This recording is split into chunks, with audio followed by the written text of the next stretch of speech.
Assalamualaikum warahmatullahi wabarakatuh.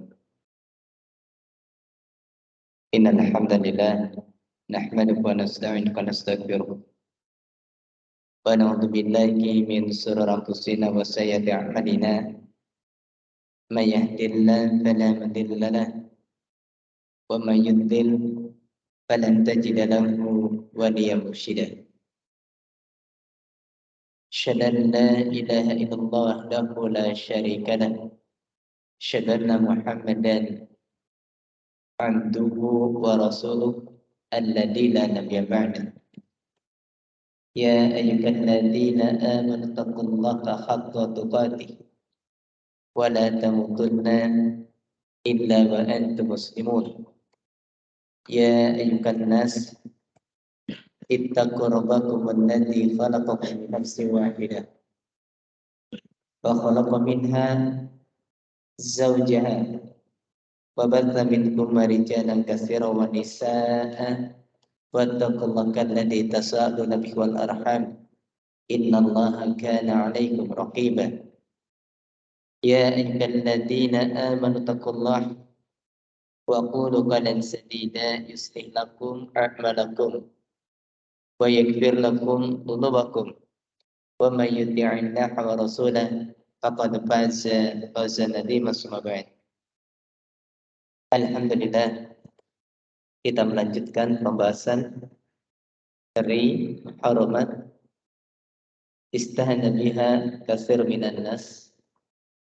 Kemarin kita sudah sedikit masuk pada pembahasan pada halaman yang 49 tentang taswir ma fihi ruh fisyab wal jutran wal waraq wa nahwi dzalik. Yaitu tentang menggambar apa yang ada padanya ruh atau menggambar makhluk yang memiliki ruh pada pakaian, tembok, kertas, ataupun yang semisal itu. Di antara perkara yang merupakan perkara yang ini terlarang di dalam syariat, tapi dianggap biasa. Dan ini dianggap perkara yang tidak menjadi dosa. Padahal syariat sudah jelas menyampaikan tentang larangannya. Yaitu apa? Menggambar makhluk yang memiliki ruh. Apakah di dalam pakaian, tembok, di kertas, ataupun yang sejenisnya. Ini sebagaimana diterangkan di dalam sebuah hadis yang disampaikan dari sahabat Abdullah bin Mas'ud. Beliau pernah mengatakan hadis ini marfu sampai pada Rasulullah sallallahu alaihi wasallam. Beliau mengatakan inna asyaddan nasi 'adaban indallahi yaumil qiyamah. Kata Rasulullah, sesungguhnya manusia yang paling keras siksaannya pada hari kiamat, yang paling keras adabnya di sisi Allah pada hari kiamat nanti, al-musawwirun, yaitu orang-orang musawwir, orang-orang yang menggambar atau para penggambar, para pelukis. Hadis ini sahih riwayat Imam Al-Bukhari. Dan ini pun kemudian diterangkan pula di dalam riwayat yang lain, masih dalam riwayat Imam Bukhari. Dari sahabat Abu Hurairah beliau mengatakan, "Wa man adzlamu mimman dhahaba yakhluqu ka khalqi." Di dalam sebuah hadis qudsi Allah mengatakan, siapakah yang lebih dolim dari orang yang dia menciptakan seperti ciptaanku? Kalimat wa man adzlamu mimman dhahaba yakhluqu ka khalqi itu adalah celaan dari Allah Subhanahu wa taala. Wal yakhluqu habba wal yakhluqu darrah. Hendaknya dia menggambar habbah, menggambar biji-bijian, ataupun menggambar darrah, biji sawi atau biji yang kecil. Jadi kalau Anda suka menggambar, maka kata Allah Subhanahu wa taala, gambarlah biji-bijian, silakan. Gambarlah pohon, gambar apa saja yang tidak memiliki ruh. Kenapa? Karena yang memiliki roh ketika dia digambar. Berulang kali saya katakan agama ini bukan dengan akal. Berdasarkan syariat. Kita dikatakan sebagai seorang muslim sejati apabila istislamu lillahi azza wa jalla. Kita tunduk berserah diri kepada Allah Subhanahu wa taala. Memang berat mengikuti syariat. Tapi memang begitulah seharusnya. Kita hidup di dunia tujuannya adalah untuk beribadah, mengesahkan Allah Subhanahu wa taala di dalam ibadah. Kita tujuannya hidup di dunia ini Allah ciptakan agar kita beribadah kepada Allah, tunduk dan patuh dengan ketentuan Allah Subhanahu wa taala. Itu tujuannya. Makanya begitu kita mendapatkan perintah, maka hendaknya kita tunduk dengan perintah tersebut. Walaupun terkadang bertentangan dengan ego kita. Bertentangan dengan perasaan kita, bertentangan dengan adat istiadat kita. Tapi begitu datang perintah sami'na wa ata'na.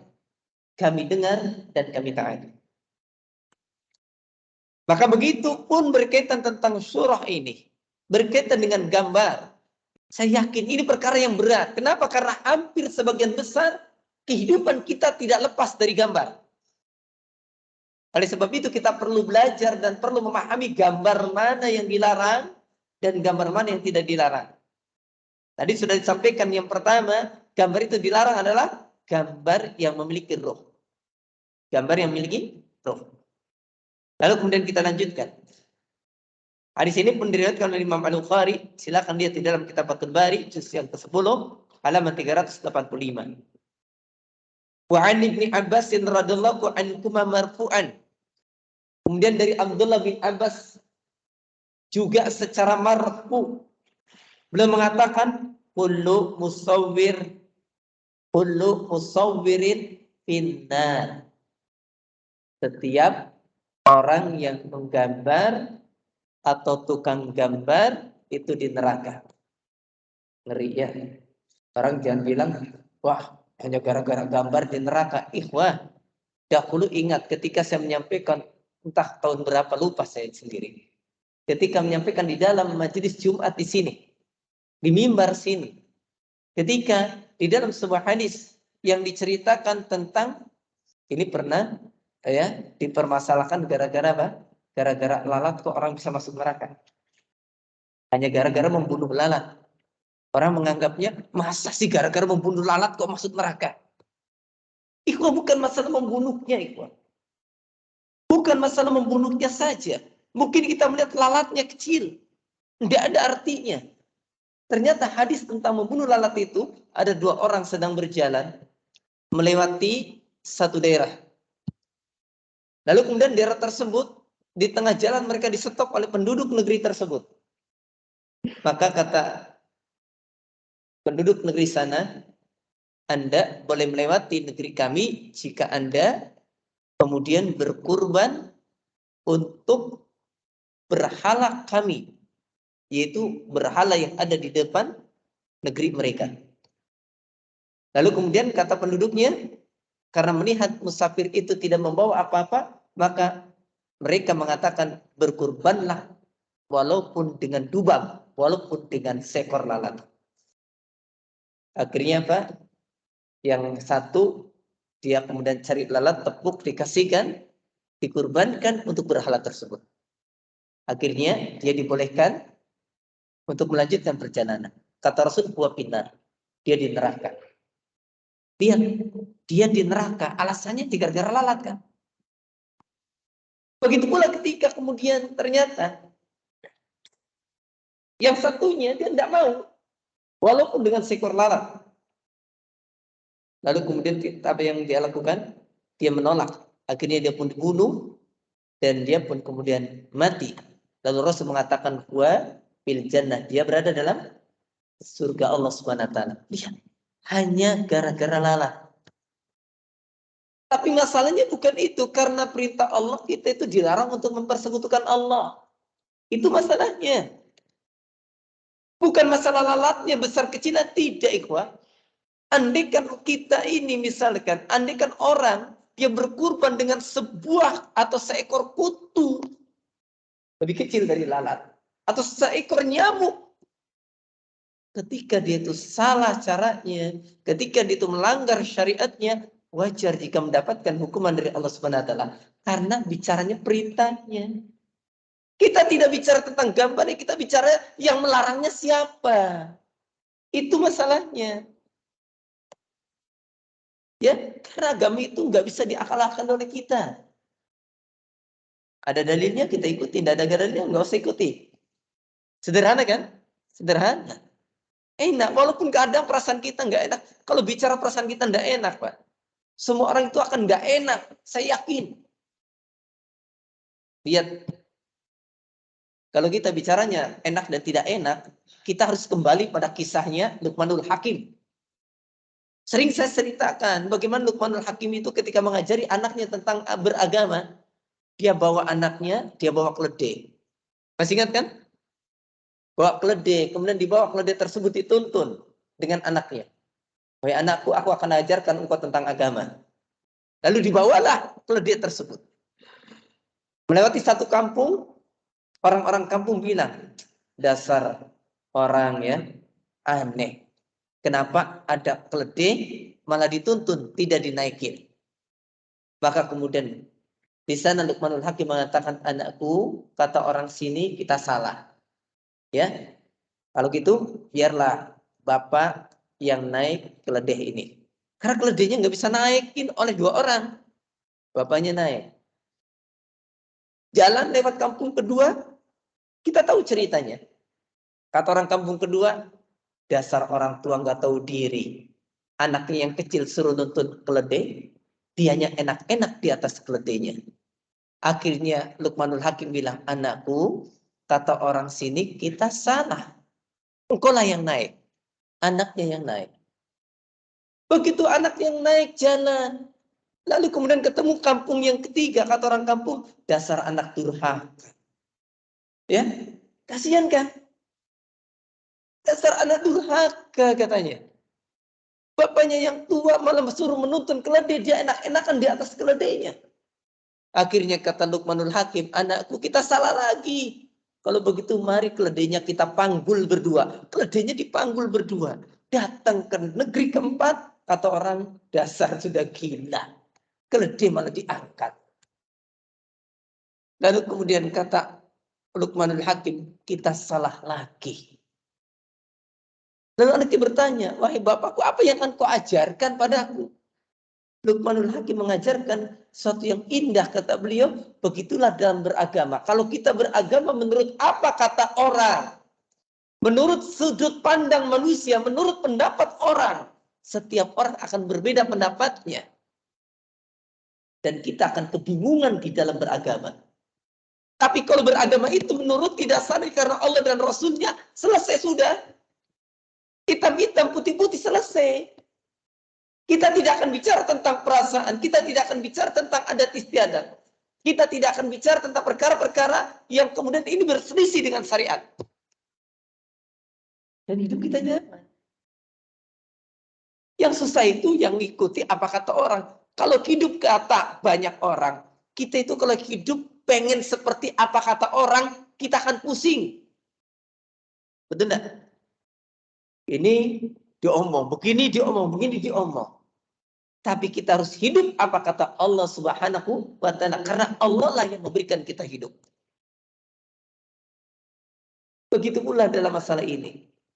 Sederhana. Kalau memang seperti itu yang disampaikan oleh Rasulullah, sudah kita ikuti.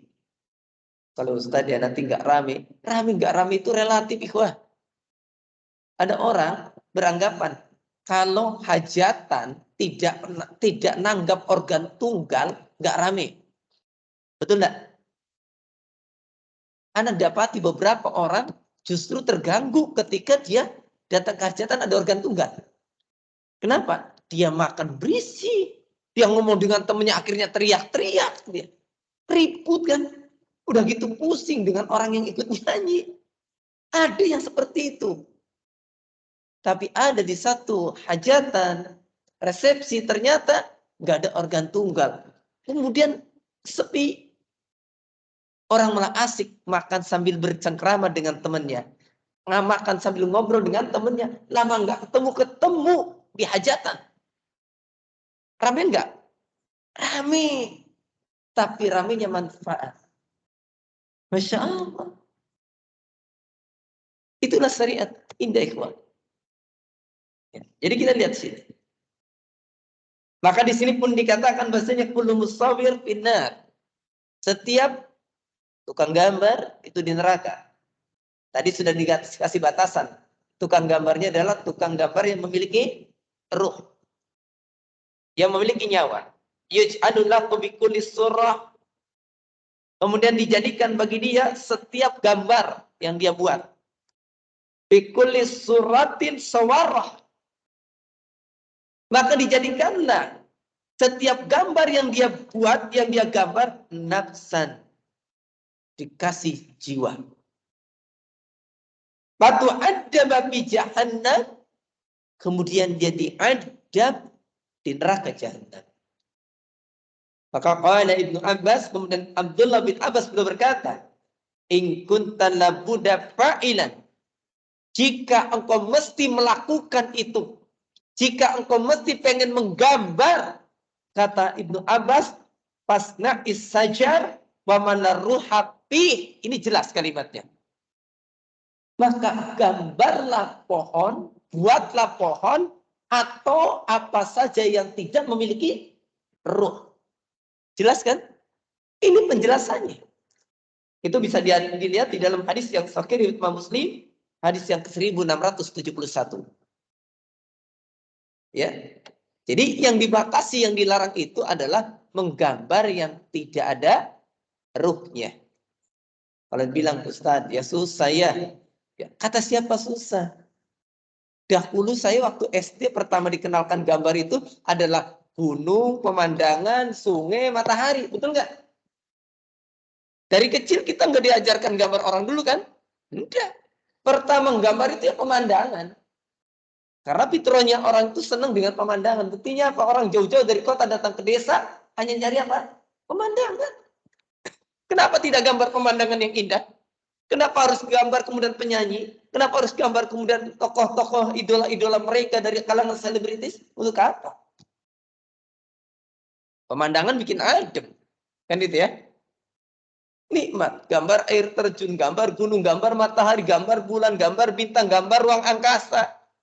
Kalau kemudian alasannya kalau gambar itu terlalu sempit, kata siapa? Banyak kok yang bisa kita gambar. Kita gambar bangunan, kita gambar masjid, kita bahkan gambar batu, kita gambar rumput. Kita gambar yang lainnya. Kalau kemudian kita memiliki nilai seni yang tinggi, maka gambar itu akan memiliki keindahan.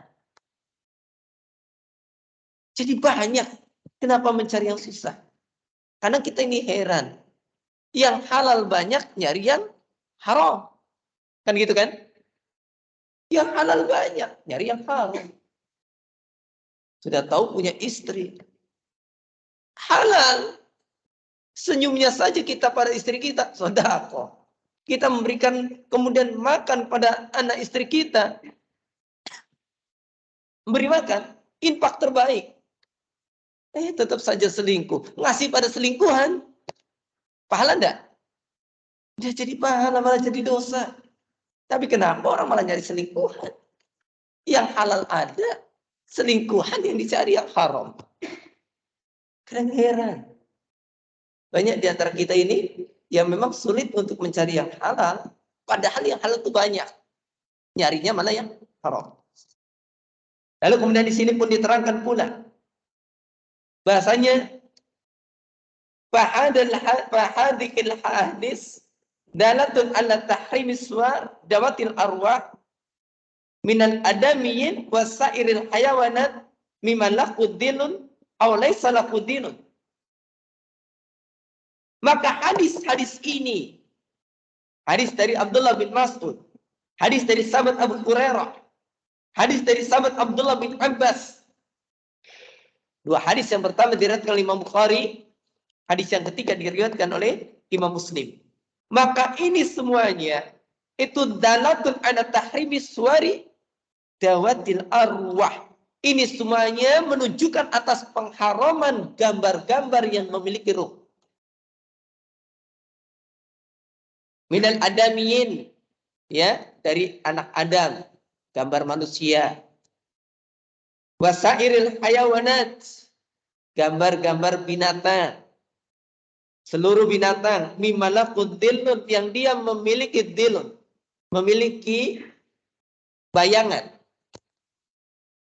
Ada bayangan. Roh, memiliki roh, memiliki bayangan. Aulai salah udilun, ataupun yang tidak memiliki bayangan. Kalau dia itu memiliki roh, tetap tidak boleh digambar. Ya, ada orang kemudian menggambar bagaimana bentuk jin, padahal dia nggak pernah ketemu dengan jin.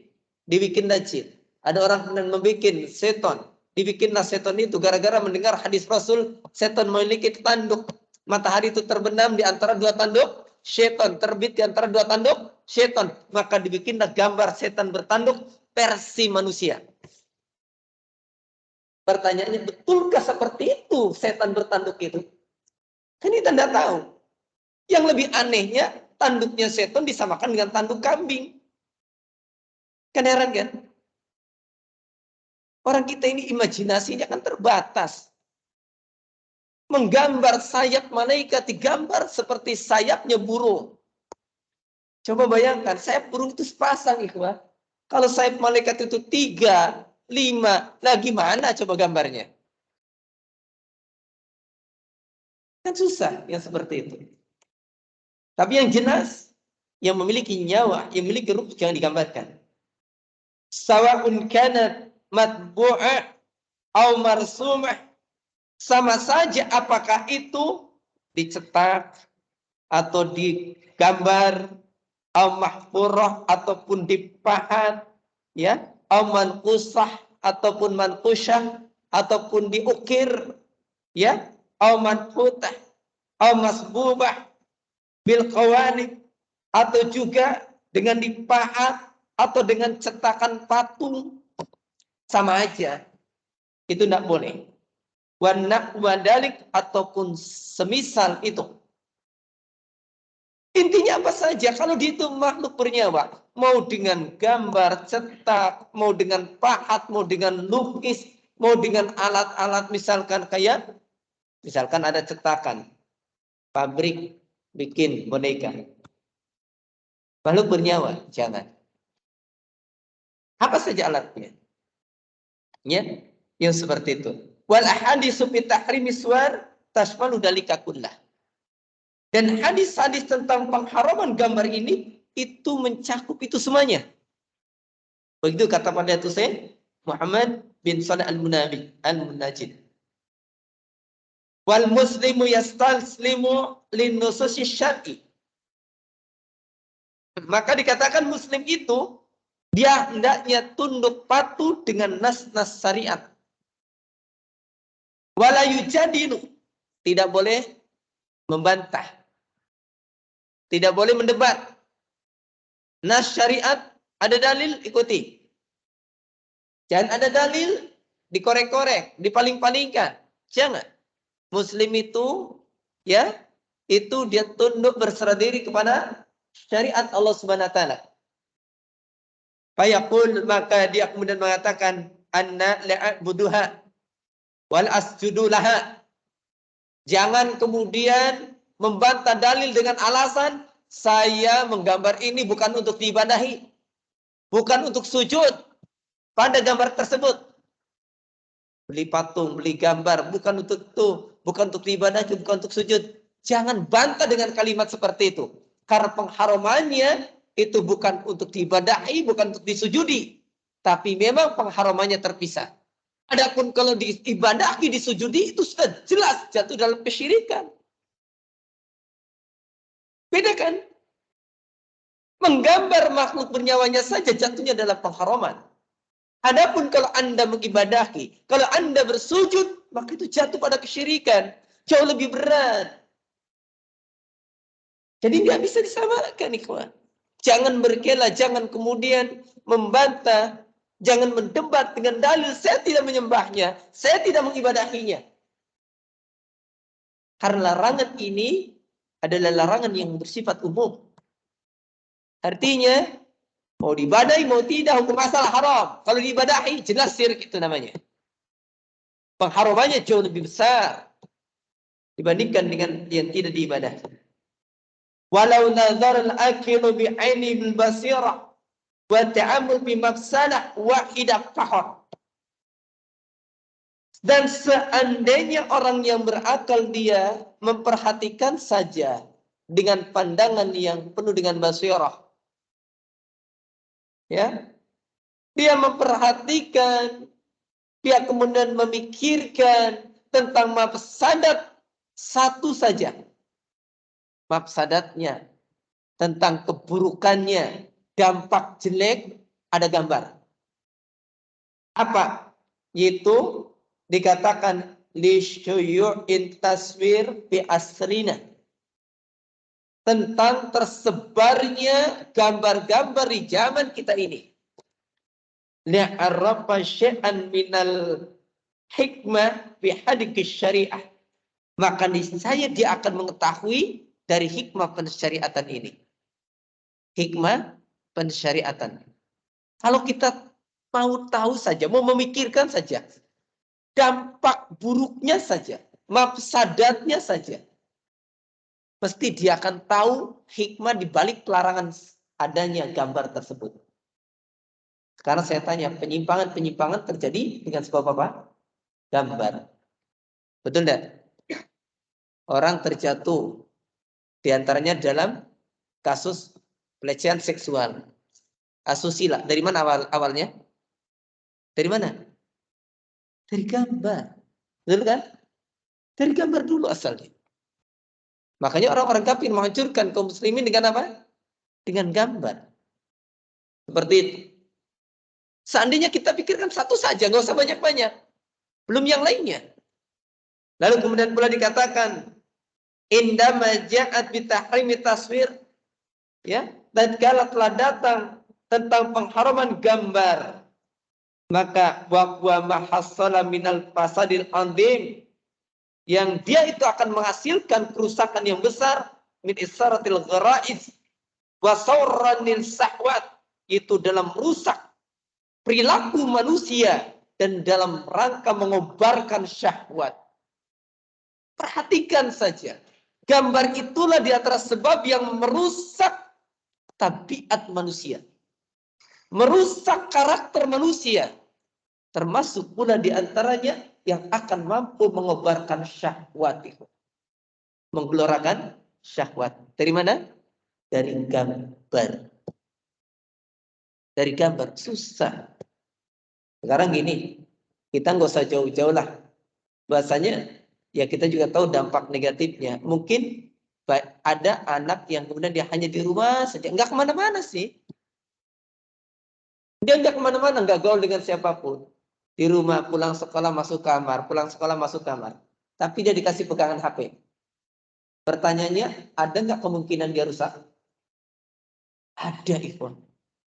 Beberapa umahat, beberapa ibu-ibu, ketika terjadi daring, belajar daring waktu pandemi, itu sampai mengeluh, Ustaz, 3-4 bulan anak saya belajar daring, saya kasih HP. Apa yang terjadi? Masya Allah, ternyata anak saya itu jauh lebih rusak dibandingkan ketika dia sekolah langsung. Ya. Apa masalahnya? Ya memang salah orang tuanya juga. Atas nama belajar daring, dikasih saja HP-nya. Akhirnya yang namanya anak dengan orang tua pintar siapa? Urusan HP mah pintar anak-anak itu. Percaya enggak? Kita mah nggak ngerti apa-apa, anak mau sudah lari kemana? Ini bahayanya besar. Itu sampai bilang, ya Allah 3 bulan. Anak saya berubah drastis katanya. Sampai ada yang seperti itu.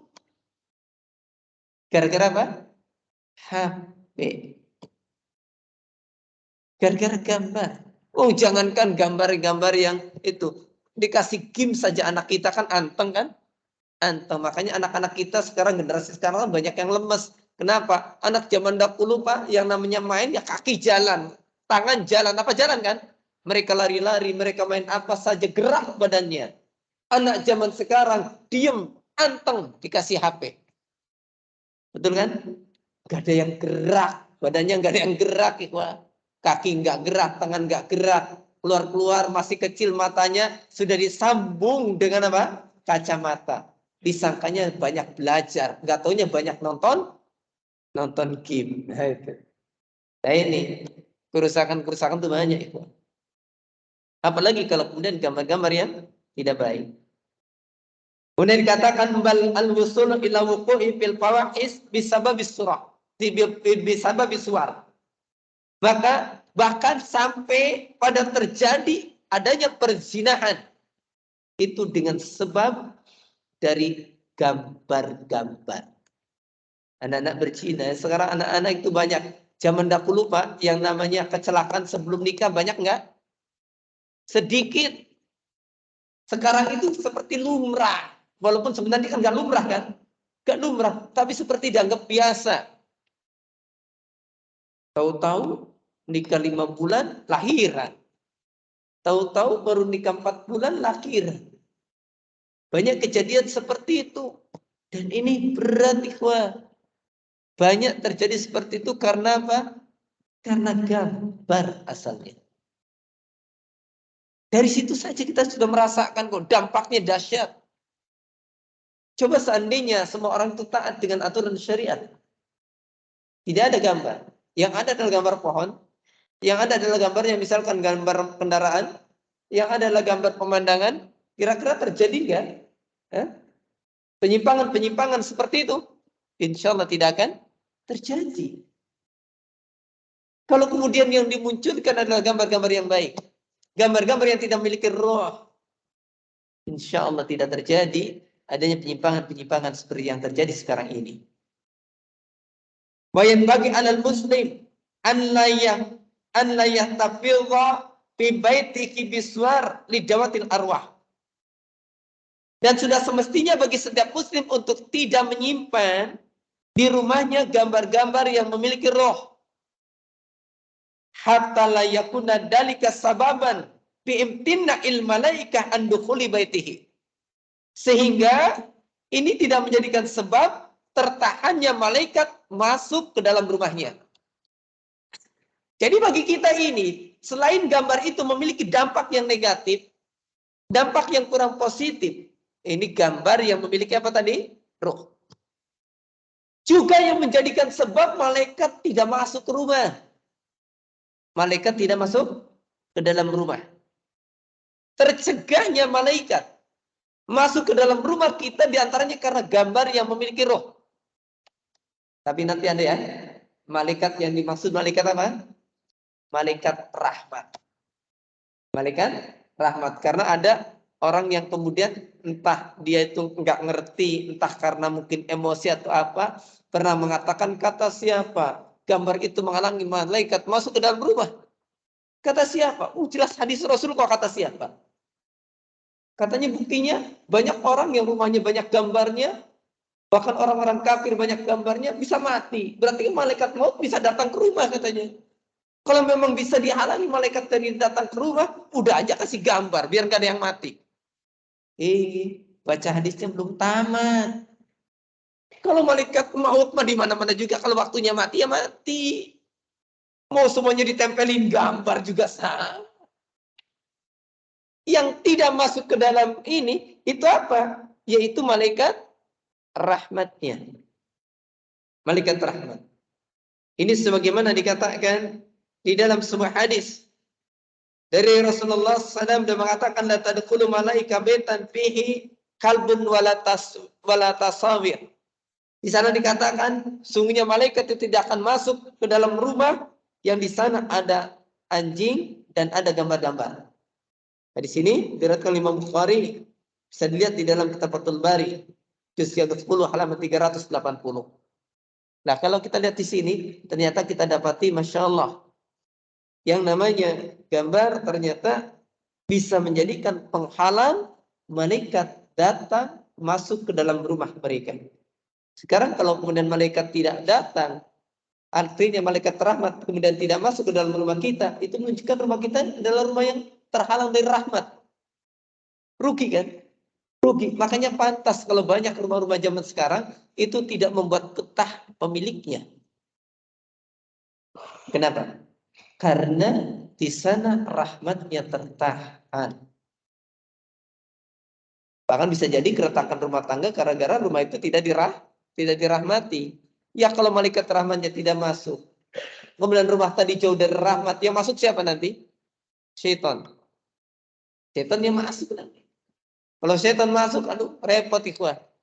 Melepaskan diri dari godaan syaitan adalah perkara yang berat. Kemudian dikatakan waktu jadu fi ba'dil buyut tamasil. Kemudian dan engkau akan dapati pada sebagian rumah-rumah itu ada tamasil. Ada patung-patung. Ada patung-patung. Mungkin kita dapati ada walaupun muslim ada patung. Kadang ada patung orang, ada patung binatang.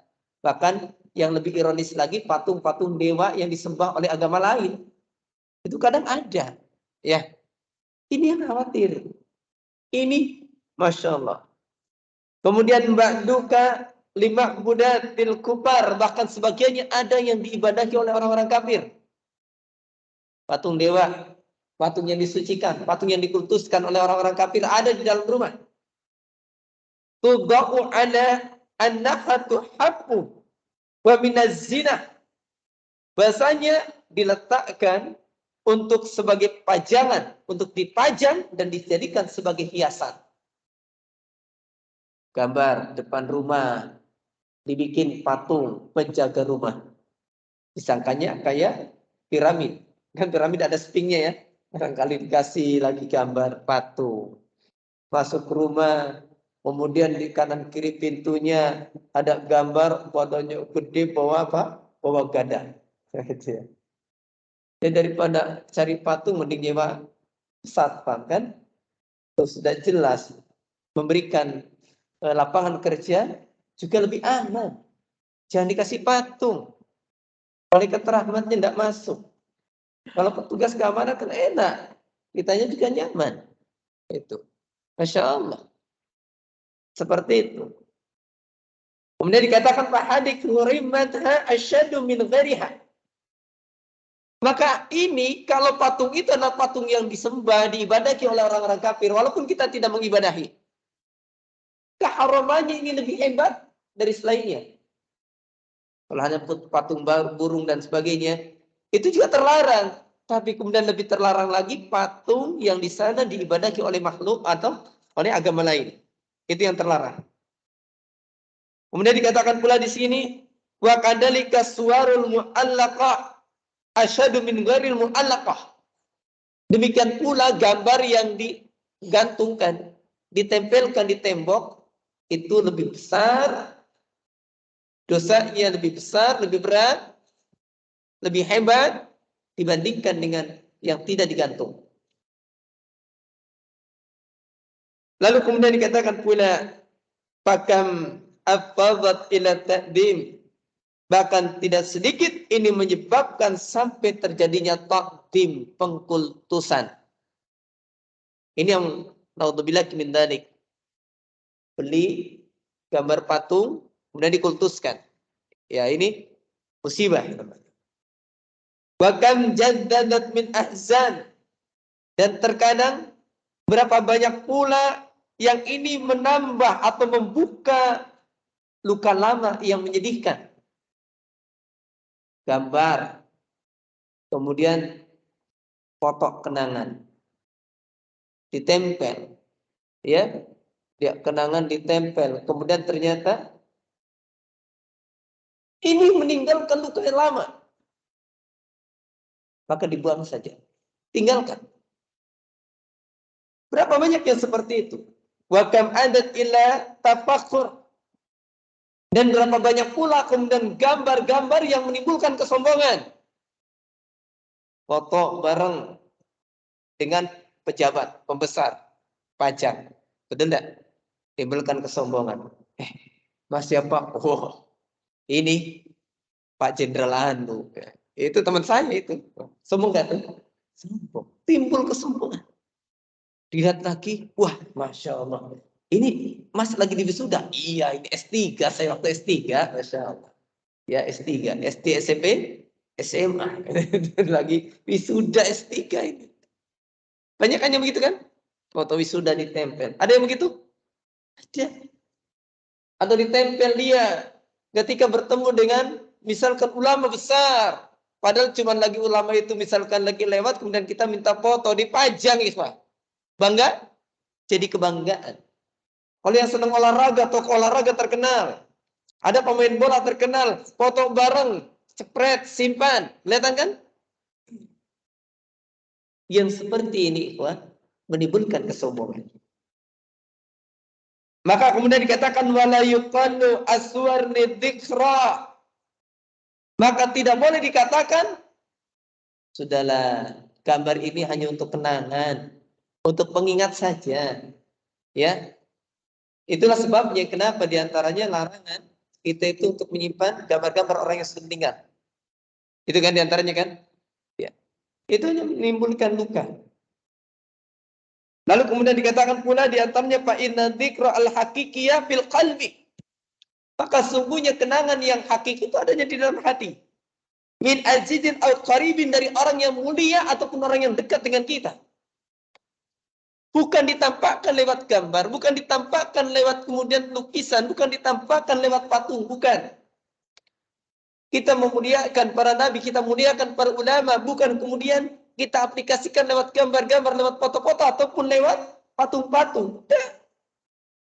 Ya. Minal muslimin, dari kalangan kaum muslimin. Yud'anakum bil maghfirah war rahmah.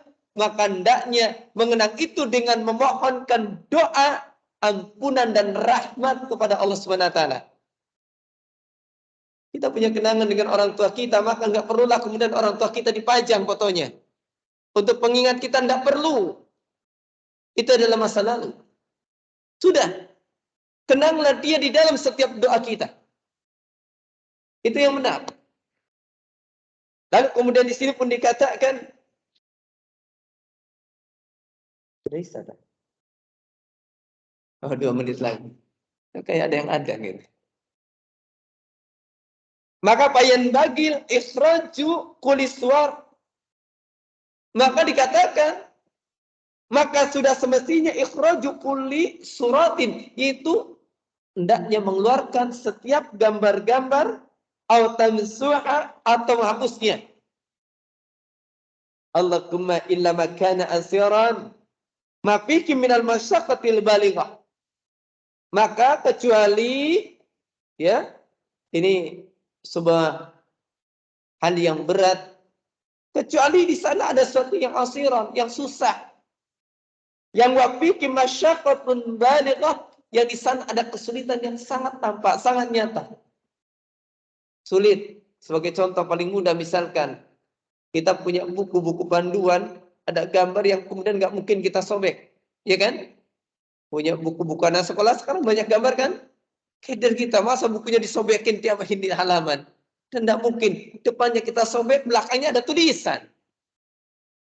Kalau yang seperti itu, kalau bisa, maka kaswaril lati amat bikal balwa.